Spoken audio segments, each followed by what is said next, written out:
Do you think the music industry has a misogyny problem? Yes, absolutely. The shows, again, like the men in power, just don't care about women's safety and just women's well-being in general. This misogyny in music census report that came out in 2024, the big kind of investigation into misogyny in the industry, and it found that 50% of women musicians in the UK had experienced it, over 50% I think, and a third of women had experienced sexual harassment. It's always shocking to see the numbers when they're like right in front of you. Should Chris Brown be allowed to have a career after the things he's done? Well, you can't stop someone having a career in music, but should it be huge arenas? The patriarchy sucks for men. The patriarchy is, it hands a rotten deal to women and people of all genders, but it definitely does that to men. It creates these really limiting ideas of what it means to be a man, what it means to be masculine, how to live your life, what emotions you can show, what emotions you have to hide and suppress, what things society expects of you.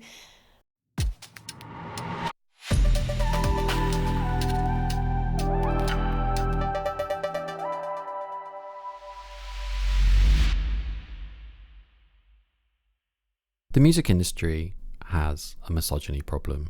It's had it for a very long time. How does it address it? How big is the problem? Well, over 50% of women in the music industry have faced harassment, which to me feels like quite an underestimate.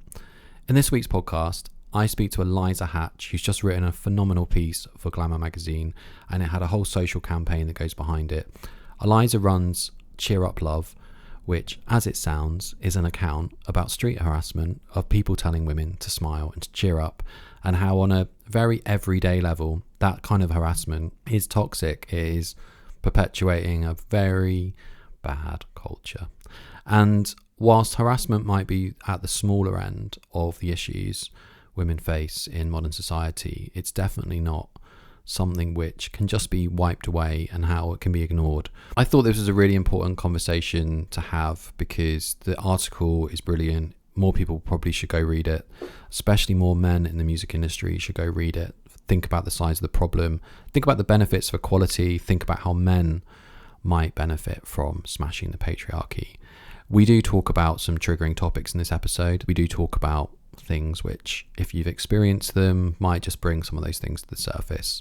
We touch on Chris Brown and Marilyn Manson and a whole host of other things, but actually above all, this is a very hopeful conversation about what can change and why it should. This is my conversation with Eliza Hatch.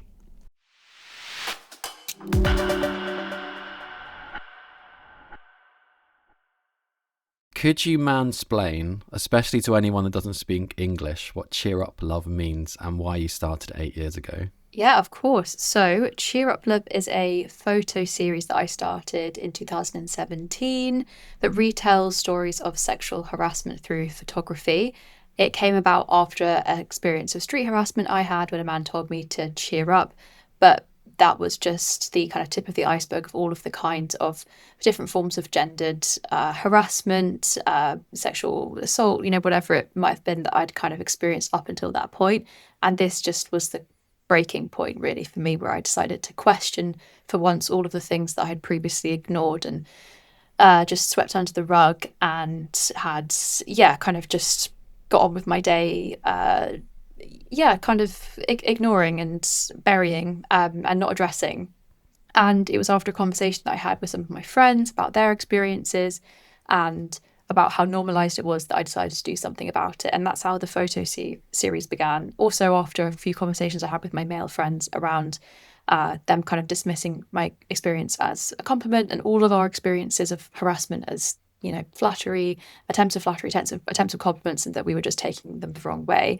So it was a number of things that really, I guess, got that project going to start with. And then over the years, it evolved from not just being a photo series into being a platform, a community platform, a space, and a kind of a series of events, podcasts, lots of different things, really. It's kind of transformed into a multifaceted place which raises awareness around sexual harassment, everyday misogyny, and all forms of, gender equality.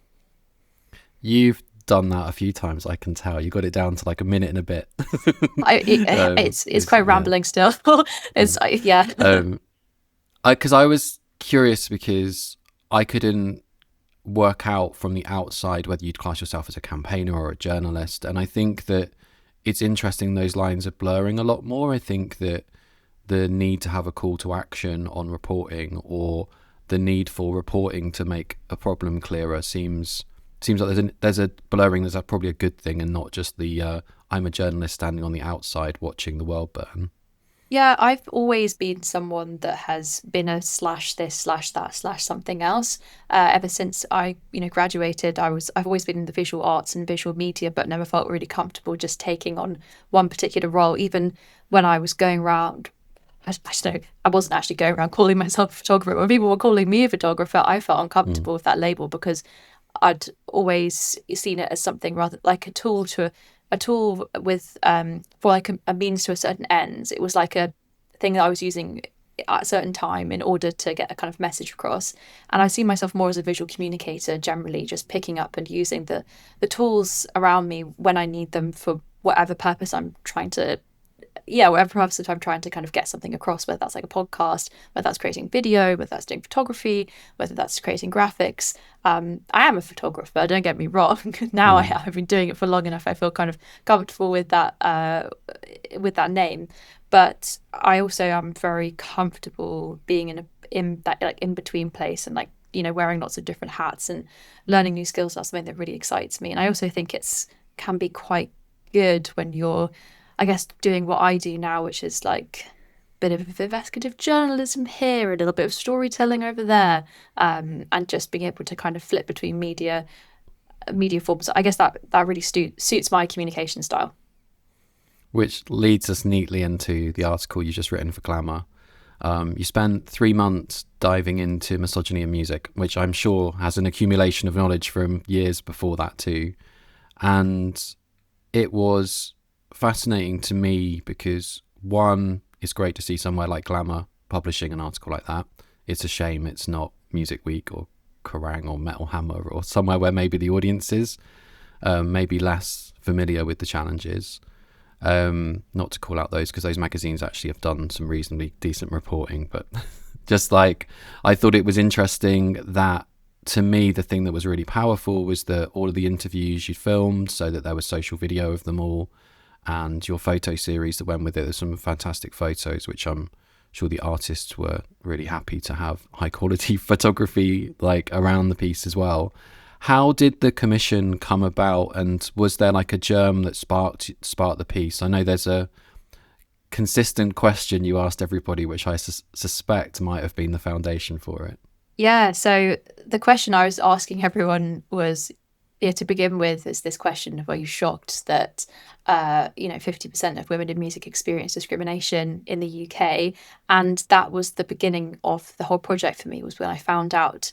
I did some research. Didn't need to do much research, to be honest, just like one bit of Googling to find this misogyny in music census report that came out in 2024, which was a big kind of investigation into misogyny in the industry. And it found that 50% of women musicians in the UK had experienced it, over 50% I think, and a third of women had experienced sexual harassment.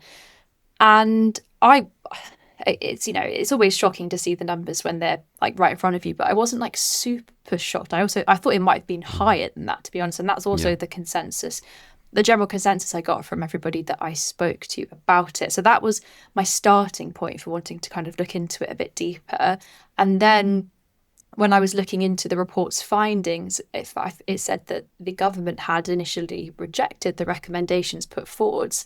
And so for me, again, I was a bit like, oh, okay, well, why for starters. And that really got me thinking and wanting to kind of speak to more musicians who it affects, to see what the real picture is, if it really does look like that, what needs to be done. And I guess I wanted to get some reactions on the ground of, why is it taking so long for anything to be done around this issue? And why is everyone and institutions, especially the government, why is everyone so slow to act? So that was the sort of starting point for me. But I one quick question before we move forward. Just I wonder to what extent those numbers are lower because people don't know what discrimination or harassment counts as. I think that one of the things that I thought was interesting, because I read that government report and some of the findings in it were really shocking, well, but not surprising. I think every single woman I know in the industry has examples of terrible things that have happened to them, and really kind of like hyper normalized everyday things of turning up to a gig and like, I work with musicians, I don't play any instruments. For some reason, the male sound men always want to talk to me about the tech setup. One of the artists I manage is like an award-winning producer. Like, she knows all about sound. I am the worst person for them to be talking to. I've walked into guitar shops. I don't play guitar. We left a guitar shop once with an artist who was about to go and do 300 arena dates, who did not buy a guitar because the guy only wanted to talk to me and not to the person that came in to buy the guitar. So I wonder to what extent, from some of the conversations you've had, and maybe it might be useful to kind of define what discrimination and harassment is, if that's not too big a question. Yeah, I mean, it's a really important question. I'm glad you asked it because it's a real huge sliding scale. And I think from the examples you've given there, it can be the, really everyday stuff, the stuff which a lot of people might not even register to be an active act of sexism or discrimination. Like you said, just only addressing the man in the room, or not wanting to sell a guitar to someone, or because you're just like not even noticing that they're there. And that, I think, it's a silent form of discrimination and often unnoticed. And it's not the kind of loud, showy, headline grabbing acts that we usually associate with, sexual assault, sexism, misogyny, the things that we've seen grab the headlines of recent around, really wide scale, prevalent kind of abuses that happen as well. And that stuff really does grab the headlines, this sort of series of like sexual assaults and stuff that goes on and in the industry, and all of that really insidious stuff. But I think the type which you mentioned there, the type which also many other people, many musicians, producers, people all throughout the music industry kind of spoke to me about for this article, the most common is exactly that. It's going to sound check and the people who were there doing the tech, doing the sound check, only addressing the men, not addressing you. It's comments like, I spoke to Izzy B. Phillips, who's a lead singer and guitarist of the band Black Honey, and she often said, people say to her, how can you play that guitar with your hands, with such tiny hands, and getting mistaken for being a groupie or not being let into your own gig because the people thought that you were, a groupie and not the actual musician. And then you've got jazz singers. Yeah, see, I did it just there myself. Jazz musicians. Yeah. What I was trying to say was jazz musicians will often get mistaken for being the singer in the band if it is a woman, because that is the kind of default assumed kind of position. So it's just things like that. It's assumptions that leads to behaviours that then kind of enforces these stereotypes and views that we have around women's role in the music industry and all industries as well. And I think a lot of it, many people who are maybe on the other side and who don't experience it often, or who don't hear it kind of talked about very often, will find it hard to recognise those things. So like the person in the guitar shop, or the person who's doing the sound check, who maybe just feels, I don't know, maybe they just feel more comfortable talking to men because they only work with men, or there are loads of men in the industry. I mean, there is a high propensity of social awkwardness in the types of people that work in sound, but that shouldn't make them afraid of women. No, exactly. Yeah. Exactly. But it's a culture, isn't it? It's a slow unpicking and changing of that culture. And if something has always been that way, when it starts to change, when do those people kind of start to notice that change? And like, do we have to spell it out for them? I feel like we do at this point. Yeah. Yeah. Because it feels like training is some of the really basic stuff. Like the Anchoress has had safe gigs for women on a lot of her tours, and they go in with venue staff and do training, and and for fans they talk about being an active bystander, of how to interrupt something awful that's happening without kind of escalating it. And one of the most interesting things about kind of having I've been stood on the merch desk at loads of shows next to them and overheard the conversation, and so many of the conversations were mothers and fathers speaking to people on the desk, asking how their son should react at gigs. And they said that's really changed in the last few years, of being concerned that their son might be a witness to something and not know what to do to step in, which I thought was like, gave me a little bit of hope. Yeah. That something's shifting. I mean, it's maybe shifting in the parents, not in the kids, but at least it's the how can we kind of change the awfulness, because I think they probably were reading the notes and the stats that Safe Gigs for Women had on the table and then thinking, oh God, I can't imagine if my son was like not perpetuating this, but not protecting and not being, protecting is probably not the right word, but you know what I mean? Yeah, just being like aware, vigilant, or just looking out for, you know, people around you.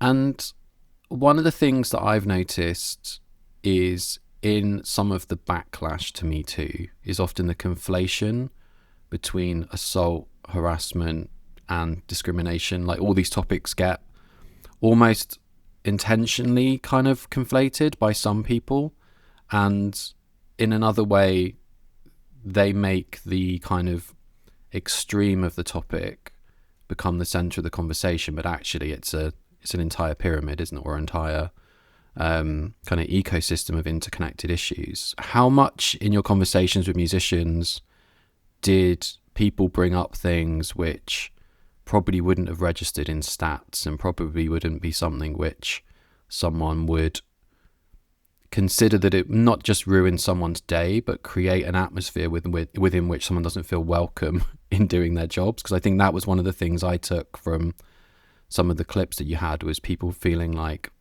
playing a show or being in their own dressing room wasn't necessarily a safe space, or being in a recording studio, or I'm not really sure what my question is there. I think I'm conflating the question within my own head. So I think No, I know what you mean.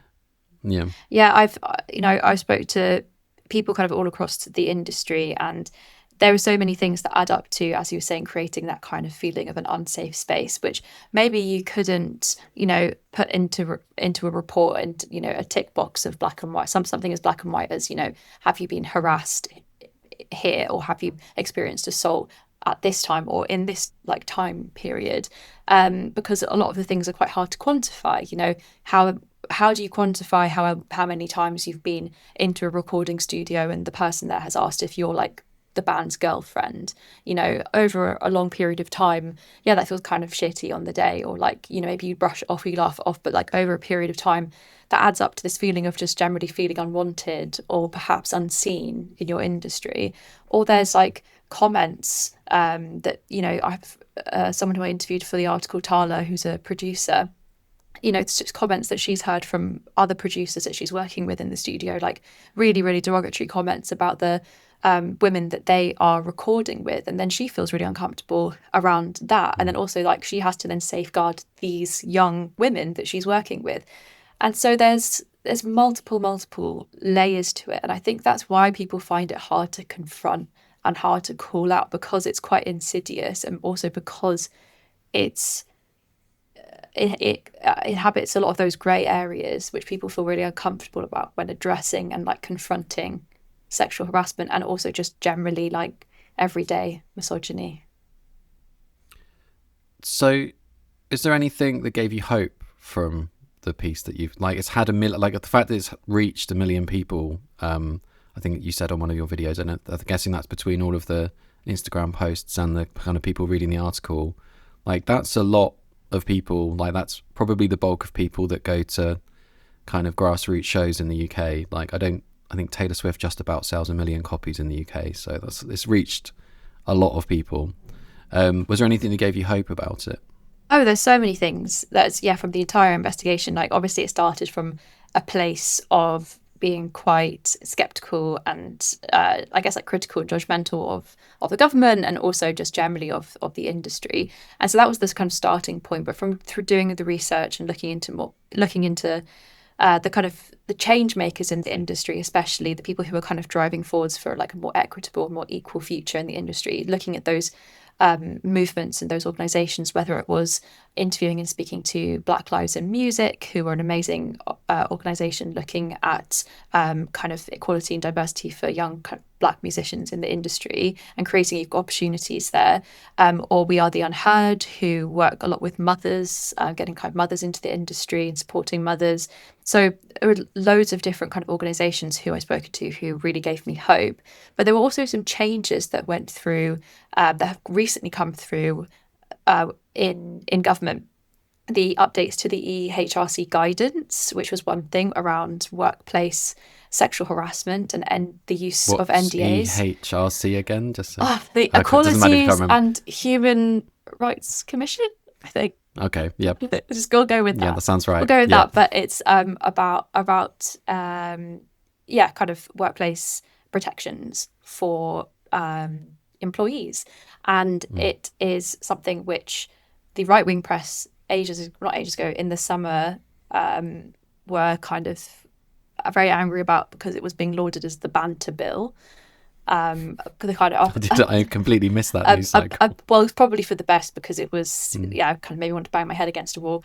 But yes, the right wing press were very angry about it because it was seen to be a clampdown on office banter. But actually, it is kind of finally putting protections in place for employees and employers to have to take responsibility basically for the safety and safeguarding of their workers. So that means implementing training, that means implementing kind of safeguarding processes, reporting processes, all of these things that really should just be the standard for any kind of workplace. So that's come in, which is really, really helpful just to have as a piece of kind of legislation, a piece of guidance. And also the banning of the use of NDAs. So that's non-disclosure agreements, which we have seen recently in lots of high-profile cases of abuse and scandals, and historic kind of scandals around, Weinstein, Mohammed Al-Fayed, lots of different, cases, like high-profile cases like this. But these are often used, not just in very high-profile, well-known celebrities. They can be used throughout any and all kind of organisations. Yeah. So, and they stop people being whistleblowers. Yeah. They also often stop witnesses from being able to talk about what they saw, which is disgusting. Yes, they're bad, I think. Bad. So it's I think it's, so a lot of people would say it's too little too late, but it's something for now. And it's the kind of one step, I think, in the right direction.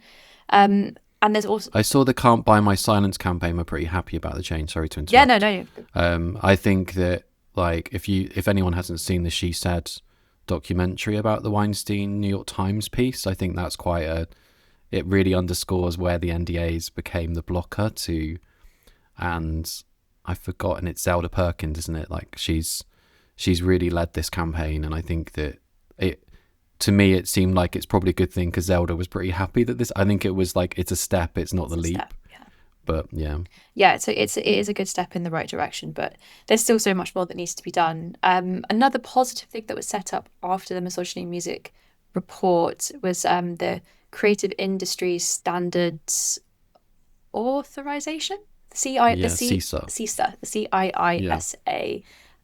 which came about after the Time's Up movement, which is also kind of adjacent to Me Too, which is all about addressing inequality in the creative arts across the board. And then they have been doing a lot of work in the past year addressing this report for misogyny in music. And I spoke to them for the article as well. And so there is hope. I do feel hopeful that this is something that's being addressed and looked at. It's just gonna need everyone's eyes on the ball, if that's the right phrase, to keep it going. I think CISA finally launches in the next few months, and they've got I think they've gone this is the guidance you should sign up to, but I think at the moment they're not able to actively go out and do things. I think one of the things they've got is, if multiple reports are made about the same person, they're then able to look at it. I think one of the big things that I think's important about them is that for freelancers, there's kind of no one to turn to, and the vast majority of people in music are essentially freelance or contract. If you play a show, you're contracted to play that show. You're not employed by. So if something happens at a concert, you're technically. But also, it means that if an artist does something bad in a venue, it's there's no accountability, I guess, apart from unless the media is able to run a story, which they often can't because of lawfare. Yeah, exactly. We have such tight libel laws in this country. As you'd have seen as well with I'm not sure if you did see the whole Noel Clarke Yeah. libel dispute and trial that went on with the Guardian, and they've won that, and that is just so good to see. But it takes huge amount of money and time and resources, and like just the amount that you need to actually stand up to kind of one person, one figure in the industry, even if you are a ginormous organization and very well known and well respected paper like the Guardian. It's kind of terrifying. And there was loads and loads of people that came forward that spoke to the Guardian for the article that then went to court. Yeah. Which meant essentially a lot of the charges, often that people can't take further forwards because of how terrible our justice system is, and how little of, like, the amount of times I see online, well, why didn't they just go to the police? And it's like, my own experiences of going to the police is you kind of need to go back to them over the course of, I mean, for me, it was over the course of a decade, and being told, oh, there's not enough instances. It's like, I won't go into it because I don't want to trigger the person that comes back around again. One of the things that I thought was interesting is your piece opened talking about Chris Brown. Did you know he was convicted in 2009 of felony assault of his then girlfriend Rihanna? Yes. No. Yes. I didn't know that. Did you know he has a restraining order against him by another ex-girlfriend for threats? No. No, I didn't know that actually. No. Did you know he has been accused of rapes and further assaults? Yes, but I've heard that they've banished it. No. And so how does it all make you feel, you know?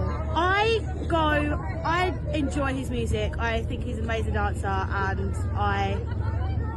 what he's done, I think he's paid enough, like for his problems or whatever. Well, sad obviously, it's horrible, but it's a long time ago, people can change.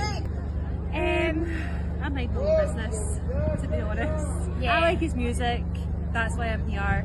I've liked his music forever, and that's why I'm here.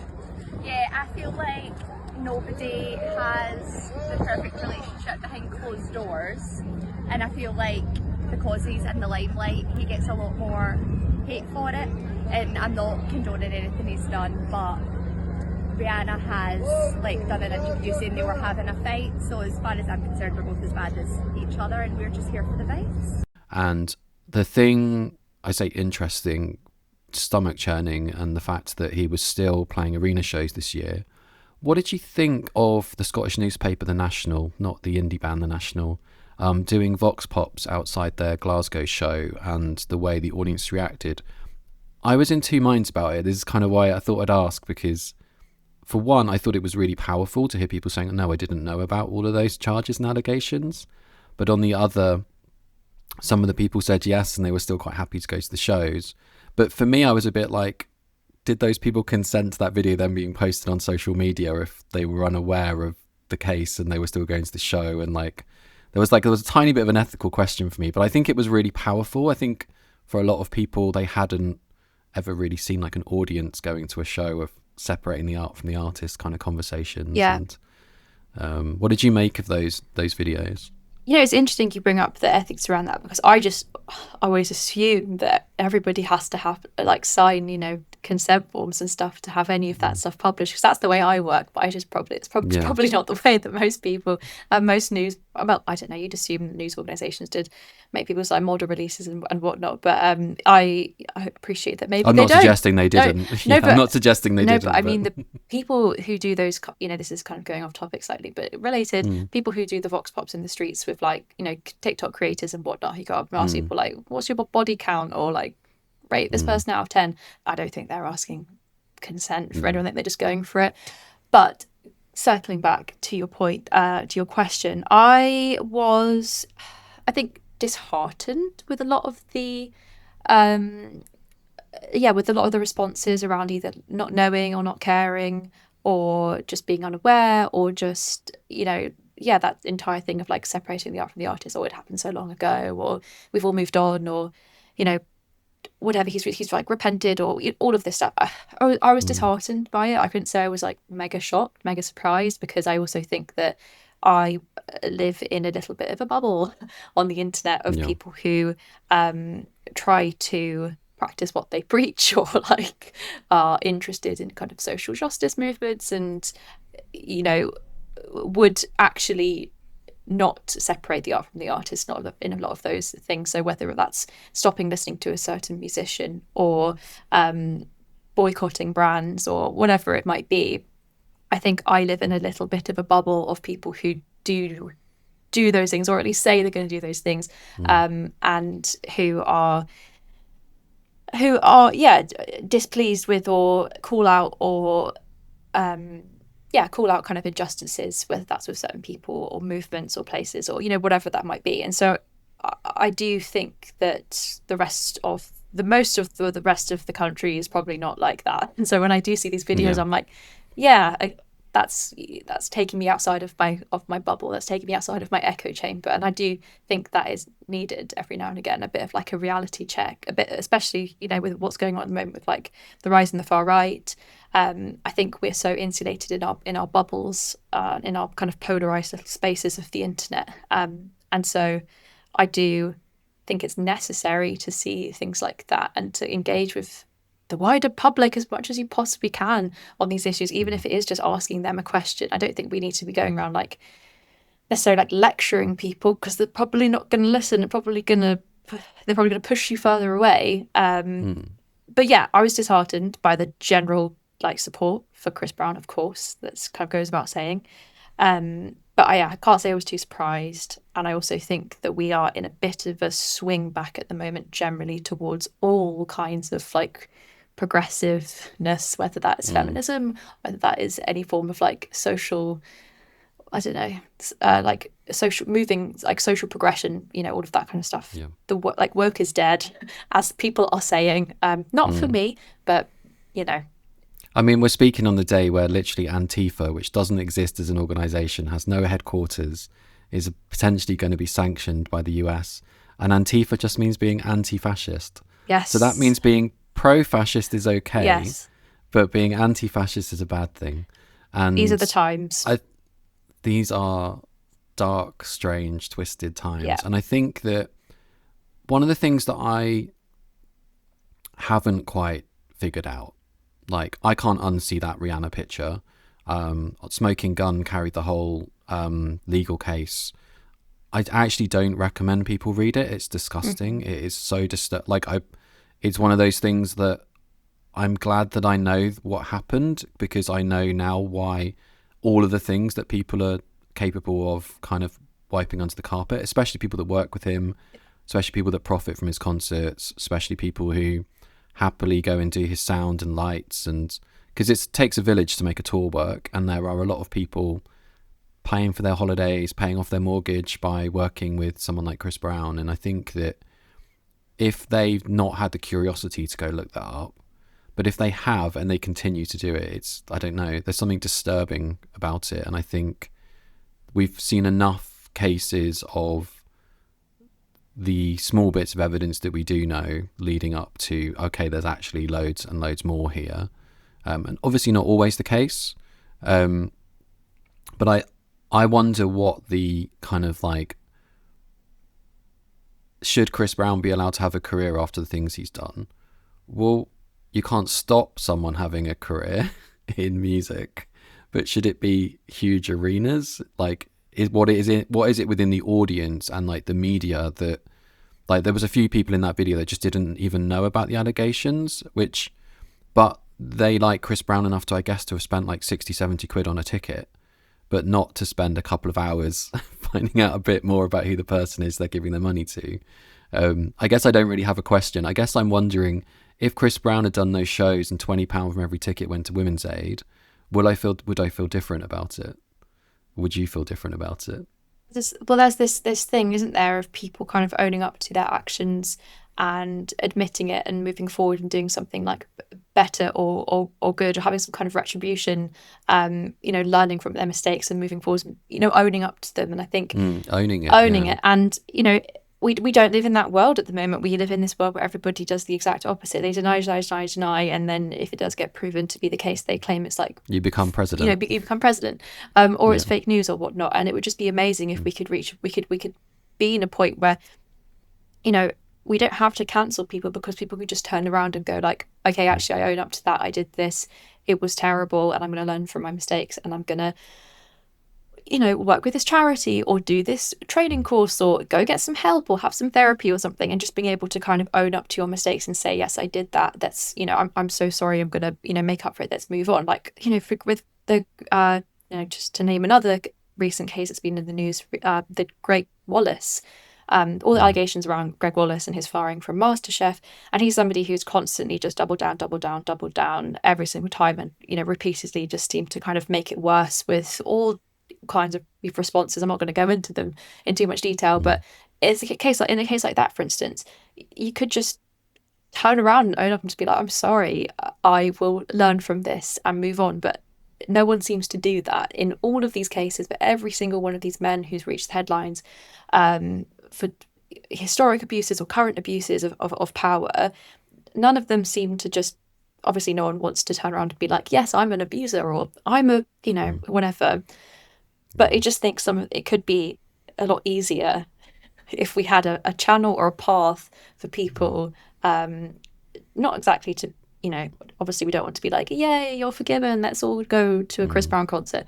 But if there could just be a path that was easier for people to be able to kind of admit to and own up, or just take accountability and move forward in like a productive way, rather than it just, the default in all of these cases is just deny, move on, and then a couple of years later release a new album or comedy tour, or like Louis C.K. go back on tour again, and all those kinds of things. Exactly. I think that's the thing. Like, there doesn't seem to be a pathway, and I was about to say, like, and I don't actually like using his name, but like on this cover of The Spectator today, a man whose name sounds like it fits in the word spectator, and his first name is Andrew, they've interviewed him in this, and it's like, Michael Gove is the editor of The Spectator. He was in government less than a year ago. He edits a magazine which is like part of the kind of conservative establishment, and he is facing incredibly serious allegations, and yet he's being interviewed, essentially doing a kind of Darvo, like reversing the fact that he's and talking about how, I should probably explain what Darvo is. It's I've got a mind blank. It's reverse the victim with the offender, essentially. So if you've done something wrong, you cast yourself as the victim, and you play the kind of like, I'm the one that's being tarnished here. And he talked about like, I've only seen the cover, but he's talking about how he thinks he could be Charlie Kirked, and it's like, how have we reached the point where, as a society and as a country, someone who was literally in government thinks that's, I don't know, is like, it's the complete lack of accountability, which brings me to my next question, which is linked to the previous Chris Brown topic. Marilyn Manson's about to do a UK tour. In fact, I was at Wembley Arena last night for the Together for Palestine show, and they had it on the screens, like advertising his shows. There's big posters for the shows in Cardiff. Sean Berry, the Green MP in Brighton, because the venue is in a council-owned venue, they've managed to, I don't think cancel's the right word, but I think the show is not happening, and it's not being postponed, because I think if you use the word cancel, it triggers certain people, doesn't it? Yeah. But his tour is going to contribute to the Grassroots Levy, which is putting £1 from every ticket in to support grassroots music and artists.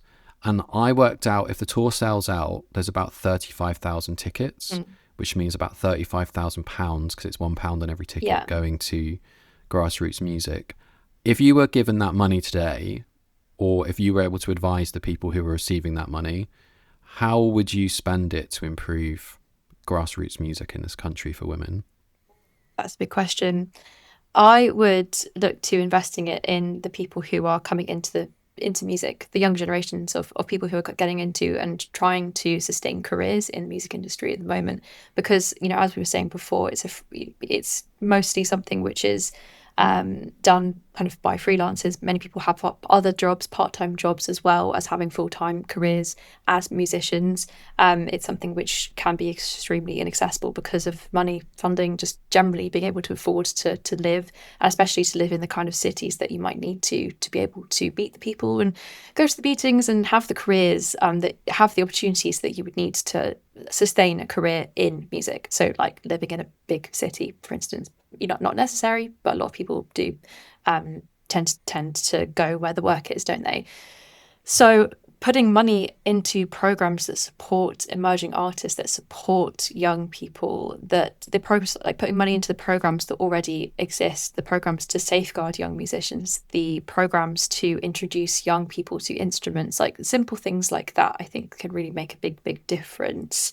And also putting money into training, specifically training people who work in all kinds of organizations around the music industry, you know, whether that is labels to independent music venues. You know, there's so many different parts of the industry, but putting training in place for everything that we've been talking about in this episode. So like workplace harassment reporting, making sure that you've got bystander intervention training, all of this stuff, which a lot of people would say, oh, that's like wasted money, or, you know, that's not a priority and whatnot. But all of those things go towards making these environments more inclusive, more safe, more accessible, and more welcoming for people entering the industry, whether they are men, you know, women, people of marginalized genders, people of, you know, all different backgrounds. All of that contributes to making an environment which is more safe, more welcoming, and more equitable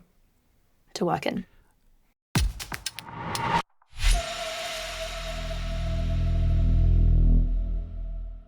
Hi there, it's Emma here. I'm gatecrashing the podcast to quickly tell you about the Drowned in Sound newsletter.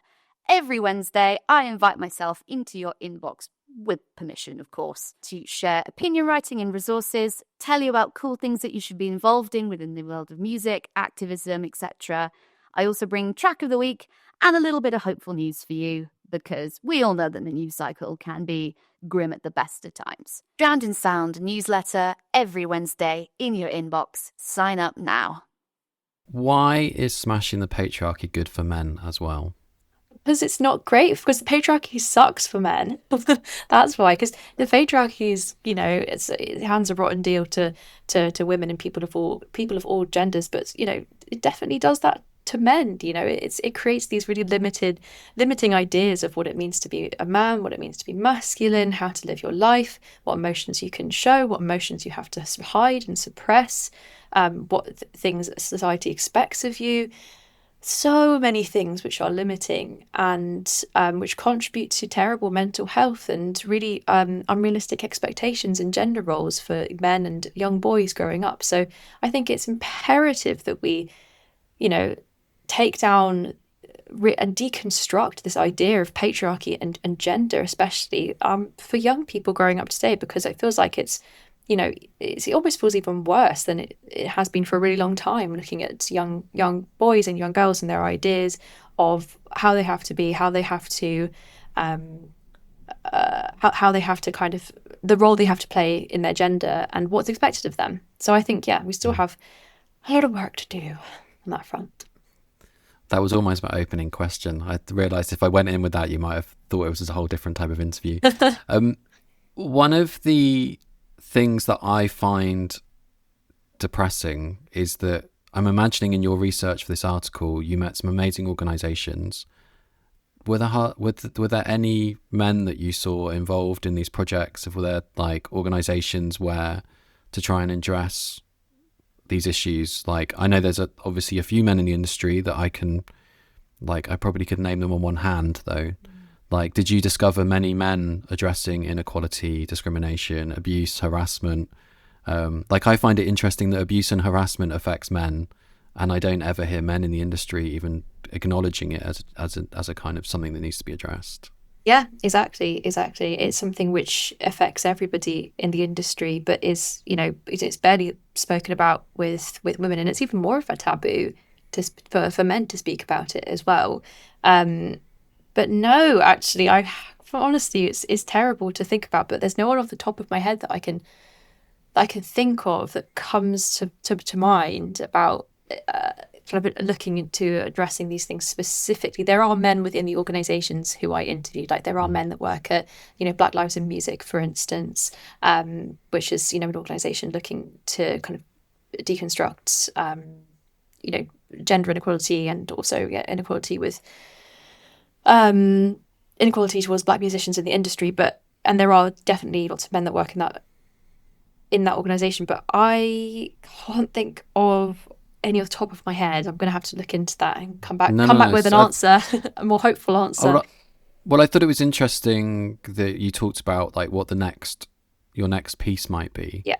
And I was wondering, it's just like, because I've looked and I'm trying to like work out, there was like a campaign that the UN did years ago called He for She. That was like, it was really confusing what men were meant to do. There was like this big call out for men to address inequality.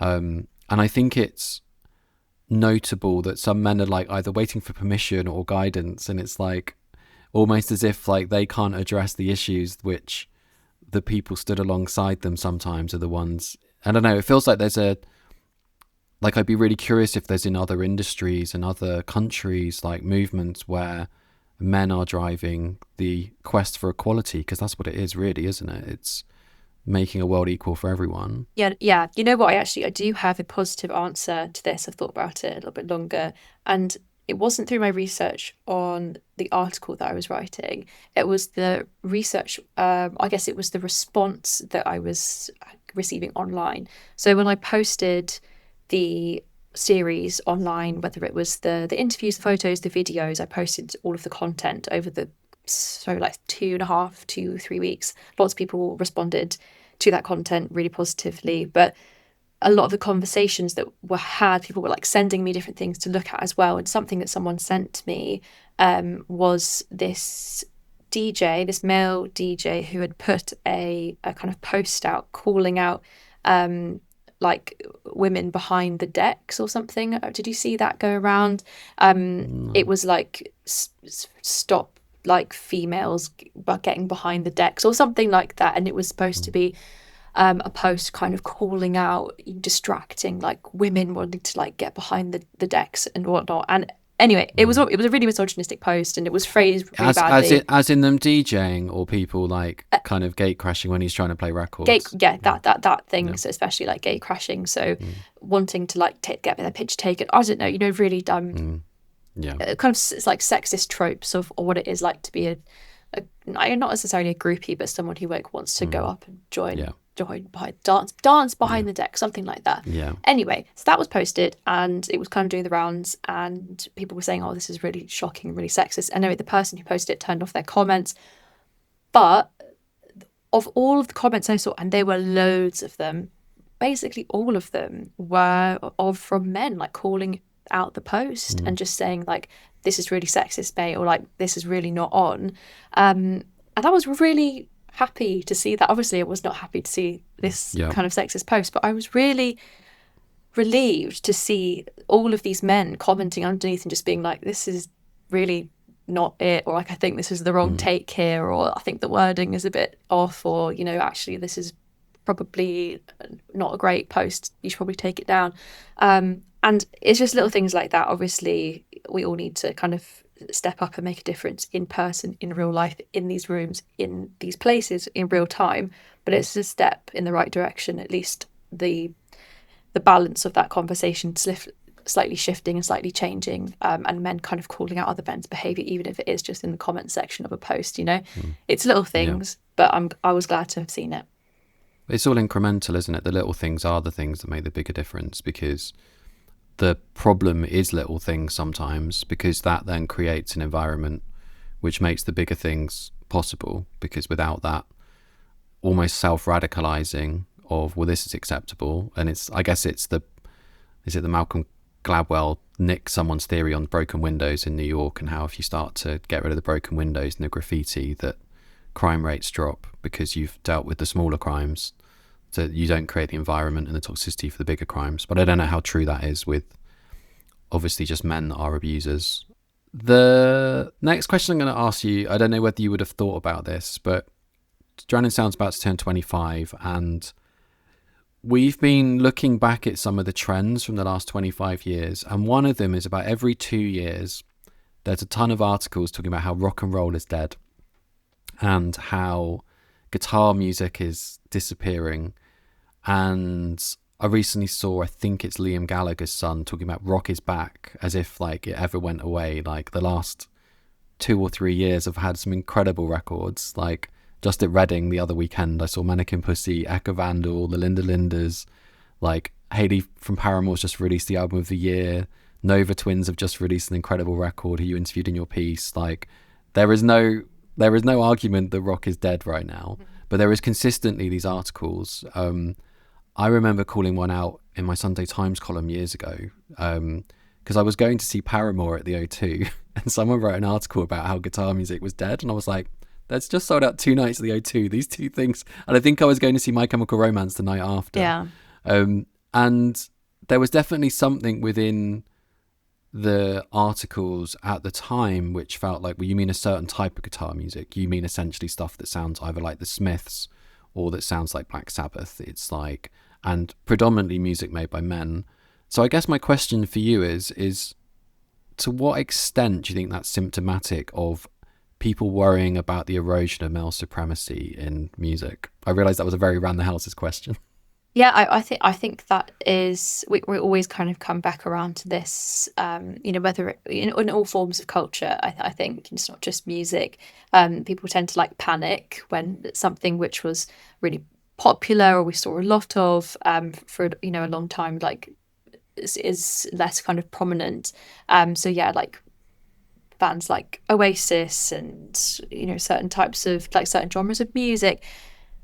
And I think it is because, there is this like panic that the men kind of holding those positions or the men kind of doing well and like making that money in those industries are no longer going to be kind of relevant. But I'm not worried about that at all. And I think that has also not been the case either for a long time.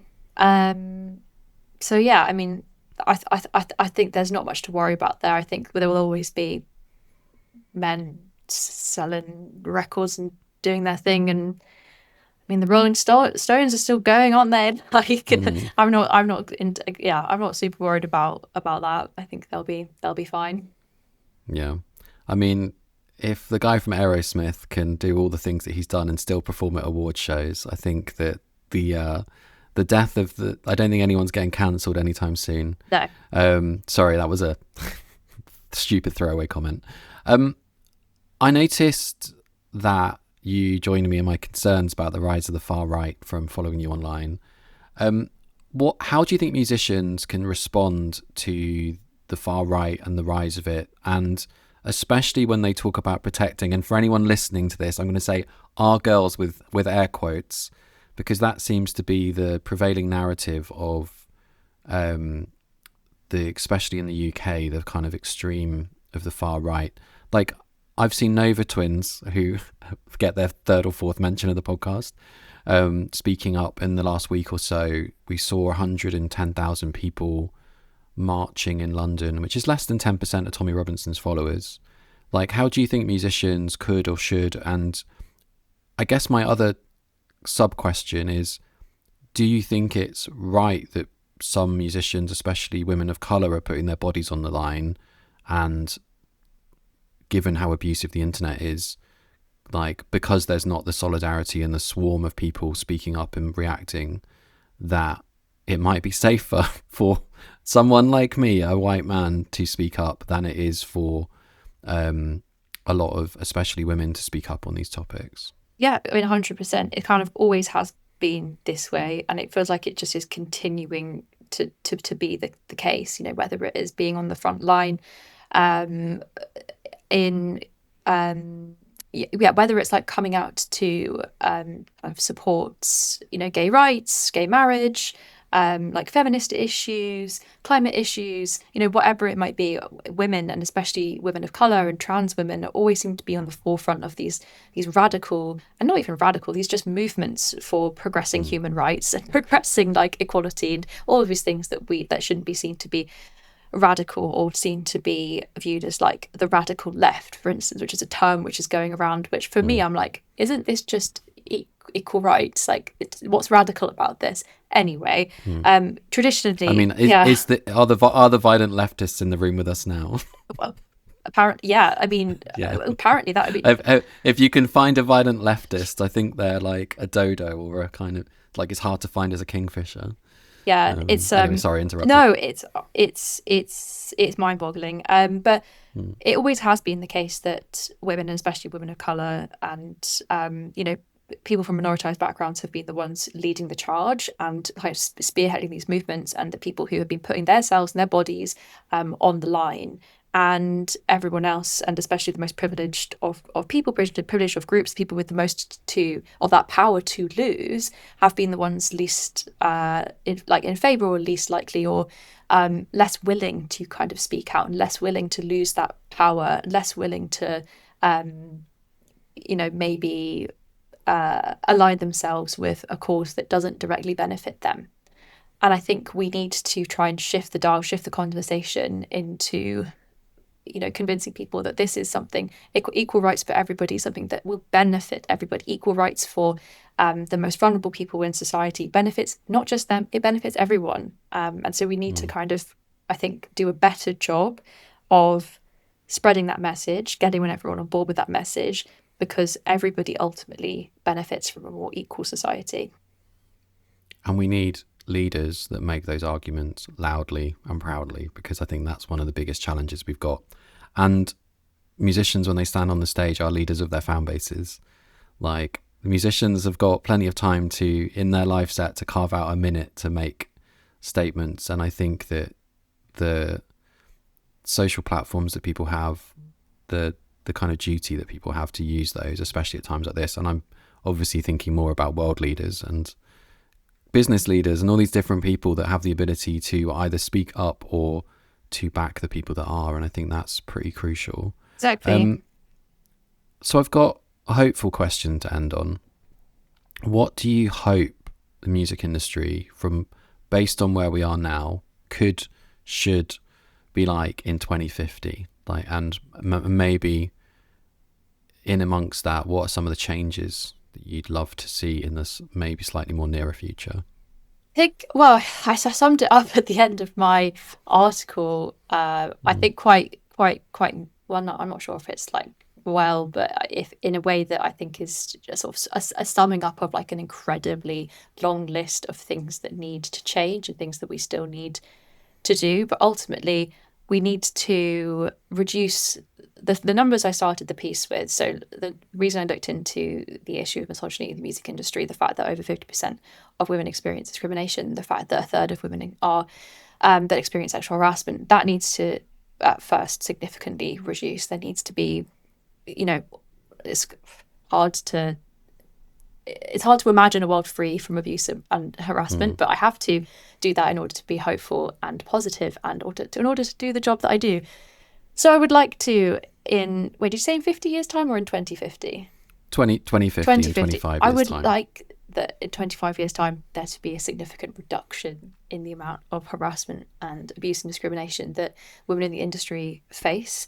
And I think there needs to be more women producers, more women in positions of power at labels, more women who are working as bookers in agencies and festivals and management companies, and there needs to be significant more action to safeguard and create inclusive spaces for women and for all minorities, and to protect the people working in those positions online but also offline but also online as well, because I think we rarely think of the online world as like a real place.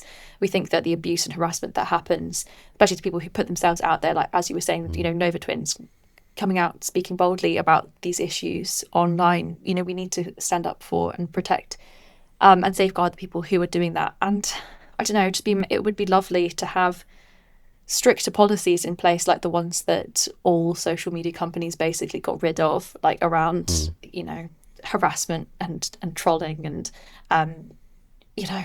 any kind of safeguarding policies, basically. But it'd be nice to have those back. If you look at the App Store terms and conditions, they are breaking those terms, the conditions of being in the App Store by having these things go wrong. It's like there's so many things to fix. I am going to say thank you and end the interview there.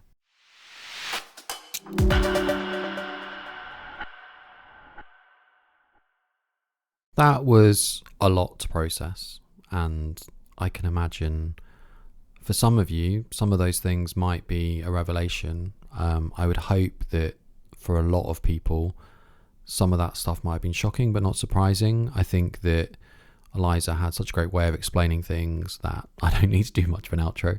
I probably should just give a few of my takeaways this week though. Wondering how to bring more men in to smash the patriarchy. I'd be fascinated to hear of initiatives happening in other industries, in other areas of life, maybe other countries that we could learn from.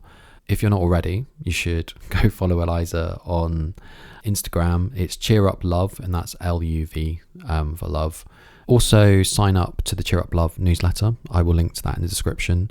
I'll also link to a podcast that goes into a list of things that Marilyn Manson has been accused of, some of which are things which didn't make it as far as court because of the way our justice system works.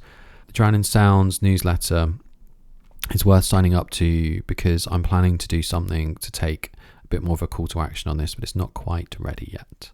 I'd also suggest looking up a website called wearethemusic.info if you are looking for resources to take action, to deal with harassment, to get support.